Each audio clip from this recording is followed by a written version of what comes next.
Hello, art adventurers. Andrew here, and this is Armchair Art Share. Today, we're traveling into Egypt's final chapters of ancient creativity, exploring the art of the late period and the Ptolemaic period. Even in times of political change, Egypt never stopped creating beauty or seeking eternity through art. Here's a map of Egypt during the late period. This was a time when Egyptian art looked back to its glorious past, reviving older styles while blending in new influences from foreign powers like the Assyrians and Persians. Artists worked smaller, but the devotion and craftsmanship remained larger than life. Let's begin with this bronze statue of Osiris. It's a small yet finely detailed figure of the god of the afterlife, symbolizing a renewed piety and religious devotion that defined this era. Even in miniature form, Osiris radiates calm power, the promise of resurrection and eternal order. Next, we meet the Shabti figurines, small funerary servants placed in tombs to work for the deceased in the afterlife. Each one was often inscribed with spells from the Book of the Dead, ready to answer when called upon by the gods. Imagine being so prepared for eternity that you brought your workforce with you. Thoth was the Egyptian god of the moon and the god of wisdom and learning. He was credited with the invention of writing.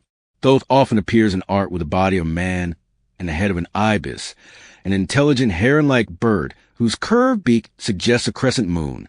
Although this relief is broken, the position of Thoth's arms indicates he may have held a tablet and a stylus for writing. He often appears in the role of scribe to the gods during the weighing of the soul's ceremony, keeping count of the virtues and vices of the dead. Another late-period treasure is the Faience Amulet of Horus and Isis, tiny yet powerful charms, shimmering blue-green, like the life-giving waters of Nile. These amulets were crafted for protection, healing, and rebirth, blending delicate artistry with deep spiritual meaning. The Ptolemaic period from 332 to 30 BC was a time when Egypt was ruled by a Greek dynasty descended from Alexander the Great. Egyptian art continued to flourish under foreign dynasties during the Ptolemaic period. Greek and Egyptian traditions blended, producing new forms of devotion. At the Speed Art Museum, there's a black granite sculpture of Isis, the goddess of motherhood and magic. Though the statue is broken, you can still see her graceful pose, one arm bent across her chest in the gesture of nursing her son Horus. According to myth, after her husband Osiris was murdered and dismembered, Isis reassembled his body and conceived Horus, embodying resurrection, love, and eternal motherhood. Her image became a bridge between Egyptian faith and the wider Mediterranean world, inspiring devotion for centuries. Another masterpiece from the Ptolemaic age is the Temple of Horus at Edfu. It's one of the best preserved temples in all of Egypt, with towering pylons and deeply carved reliefs that merge traditional Egyptian design with Greek-era precision.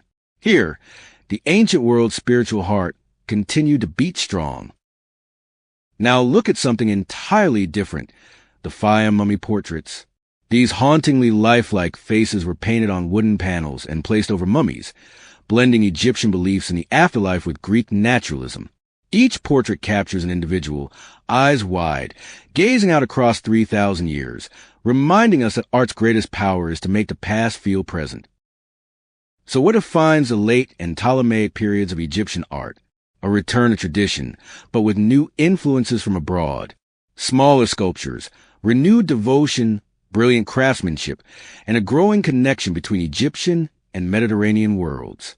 Through bronze, faience, stone, and paint, the Egyptians showed that even under foreign rule, their spirit and their art remained eternal.